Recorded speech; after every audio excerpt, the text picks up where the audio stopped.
Jadi banyak loh abang kakak di luar sana tuh orang-orang yang kehidupannya sedang sempit sekali. Allah bantai dan tegur itu karena dosa dan maksiat kita. Keteladananmu itu jauh lebih tajam ketimbang ucapanmu. Pemimpin tidak adil, zolim, orang yang harusnya mengajarkan agama malah merusak agama. Ada pendosa-pendosa yang masih berlinang air mata, memikirkan tiap hari gimana caranya supaya bisa dapat ampunan Allah. Kalau ikutkan nengok kelakuan bajingan-bajingan setan tuh, udah lama kena bantai negeri ini.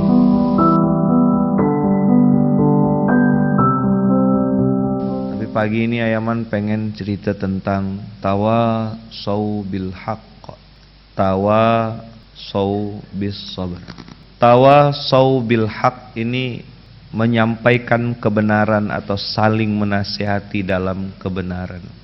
Anak nakal misalnya gitu, itu sesuatu ya, orang tuanya sampai sudah nyerah-nyerah, lalu katanya mau diserahkan ke pemerintah, lalu dididik secara kedisiplinan, dan yang bisa mungkin menjadi terapi buat anak-anak itu adalah bergabung menjadi calon santri di militer. Ketika orang tua itu punya anak yang misalnya nakal gitu ya, ngelem, mabuk, mungkin terpengaruh sama lingkungan, itu jadi pukulan keras buat orang tuanya dan sedih. Maka kita sebagai teman, sahabat, saudara itu bisa datang dengan dua kondisi. Makanya kau tuh didik anak yang benar, makanya anaknya jadi nakal begitu, kau orang tuanya salah. Itu makolunnya ndak dalam makomnya, ucapannya tuh ndak tepat, kurang pas. Posisikan diri kita sebagaimana bagaimana rasanya kalau aku jadi dia. Ngapa Yaman tiba-tiba bahas ini? Kemarin ada postingan cerita tentang caregiver, seorang anak menantu perempuan yang merawat ibu mertua dalam kondisi sakit selama bertahun-tahun. Datang satu orang bilang, beli dong madu ini, bagus kok, kalau kamu mau nanti aku ini. Dia datang tuh ngasih statement sambil jualan madu gitu, pergi dong operasi ke dokter ini. Datang lagi satu, ibunya jangan digituin, kasar banget itu, harusnya diginiin. Datang. Abang kakak bisa bayangkan kondisi dia, tak bisa ngapa-ngapa, jangankan pergi keluar gitu. Untuk bisa keluar rumah 1 jam 2 jam itu udah satu rezeki luar biasa. Jadi banyak loh abang kakak di luar sana tuh orang-orang yang kehidupannya sedang sempit sekali, sedang susah betul rasanya gitu.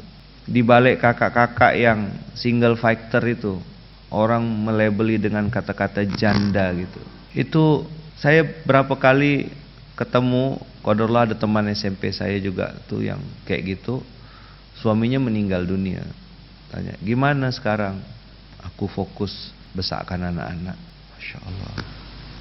Sip, semoga anak-anak jadi anak yang soleh-soleha, saya bilang. Jadi anak yang baik, sukses dunia akhirat.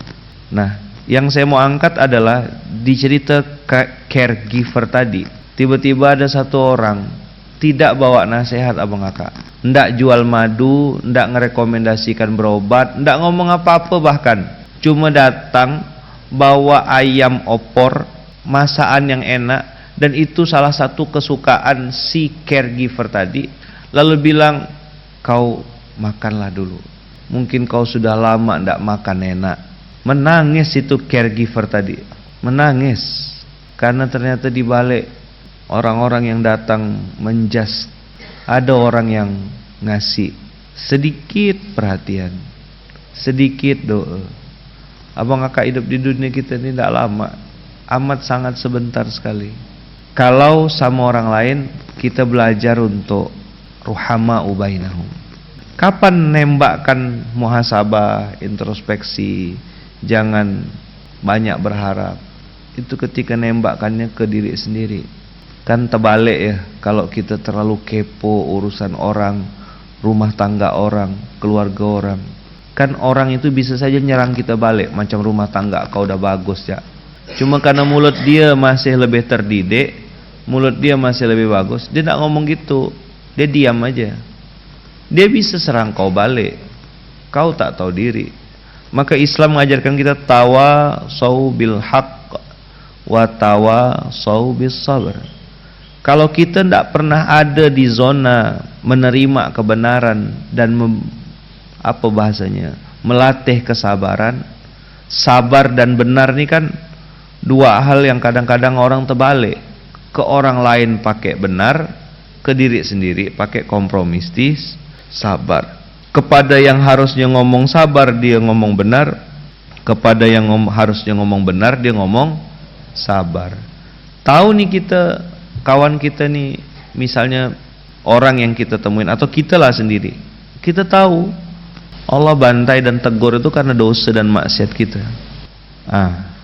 Buka surat 3545. Untung Allah tuh maha baik abang kakak. Saya pernah jualan kan di pinggir jalan. Selama-lama saya jualan tuh abang kakak, belum ketemu customer yang, baru satu customer yang mendoakan dagangan saya. Ketika dapat customer yang berdoa dan mendoakan dagangan saya, itu senangnya luar biasa bang kakak. Lalu saya screenshot, saya rekam rasa itu, saya jadikan sebagai materi dan pengingat someday suatu saat kalau aku beli dagangan orang atau jualan atau apa gitu, minimal aku selain beli aku doakan dagangannya. Hal kecil tuh bang kakak. 3545 coba buka. Walau yu'akhidullahu nasa bima kasabu mataraka ala zahriha min dabbah. Cuman nak lari nih. Ulang ya. Walau yu'akhidullahu nasa bima kasabu mataraka ala zahriha min dabbah. Kalaulah sekiranya Allah menghukum manusia disebabkan apa yang sudah pernah mereka lakukan, korupsi, anak jadi wakil, ngoplos bensin, tebang hutan, eksploitasi alam, kan tidak tepat ya kalimatnya. Cabai mahal, tanam sendiri. Beras mahal, jangan makan nasi. Ini tidak punya mulut atau tidak punya hati orang-orang ngomong gini. Keteladananmu itu jauh lebih tajam ketimbang ucapanmu. Saya ulang sekali lagi, catat baik-baik ya kita ya, wakil pengasuh. Keteladananmu jauh lebih tajam daripada ucapanmu. Kalaulah kata Allah menghukum manusia semuanya disebabkan apa yang sudah mereka lakukan, niscaya Allah tidak akan menyisakan satu makhluk pun yang bergerak bernyawa di muka bumi ini. Bayangkan tuh, jangankan gempa, longsor, likuifasi, satu binatang tidak disisakan. Kalau 7,2 ya kecil lah. Cuma tsunami berapa aja, cuma satu provinsi yang hancur. Allah bilang kalau aku mau, kata Allah, kuhancurkan semua nih. Dengan kelakuan ibu yang jahat sama anak, suami durhaka, ayah zolim, istri sangsot, betapa carut marutnya dunia ini. Pemimpin tidak adil, zolim, orang yang harusnya mengajarkan agama malah ngerusak agama. Berputar-putar kemaksiatan itu dengan jumlah yang amat sangat banyak sekali. Ini nih kok tidak ada gempa Pontianak nih gitu loh. Kok tidak ada likuifasi? Karena masih ada budak kecil yang baru lahir, masih ada orang tua yang minta ampun, ada pendosa-pendosa yang masih berlinang air mata memikirkan tiap hari gimana caranya supaya bisa dapat ampunan Allah.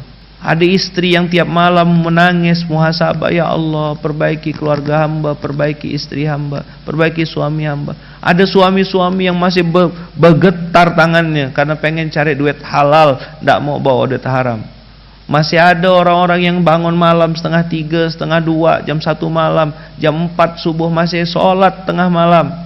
Saat orang sedang tidur beliur-liur masih ada yang masih bangun. Masih ada yang masih mengajar di pedalaman Kalimantan, gali kubur, mandikan jenazah. Masih ada orang-orang baik itu abang kakak. Allah tuh mau turunkan tuh tidak sampai. Kalau ikutkan nengok kelakuan bajingan-bajingan setan tuh, udah lama kena bantai negeri ini. Syaratnya udah lengkap. Kita dipertontonkan dengan segala macam kebinatangan. Rasanya mau miso aja kalau nengok sosial media tuh. Coba antum nonton berita, pendak mati berdiri antum. Dan Masya Allahnya, hebatnya Allah itu ya, tentu Allah yang lebih tahu ya. Kenapa orang-orang itu tidak dibantai ya? Malah panjang-panjang umurnya, tidak mati-mati, tidak pernah sakit-sakit. Karena masih ada orang-orang yang ngajar ngaji di pedalaman Kalimantan.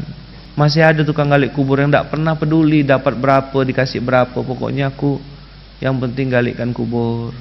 Nenek-nenek, udah nenek betulan, masih ngajar ngaji ke rumah-rumah. Ustadz-ustadz, kiai-kiai di pedalaman hutan Kalimantan yang punya pondok santri cuma 10, 15 ya. Tanya, kenapa bikin pondok dalam hutan kiai? Dia bilang, ya kalau nanti anak-anak dalam hutan ini tidak kenal sama Allah, saya mau jawab apa nanti di hadapan Allah?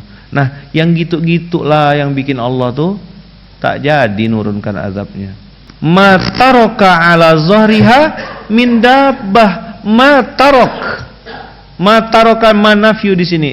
Ma taraka tidak akan disisakan sebutik pun, secuil pun ala zahriha. Berarti dimusnahkan, hancur lebur semua. Orang baik, orang jahat itu memancing murkanya Allah.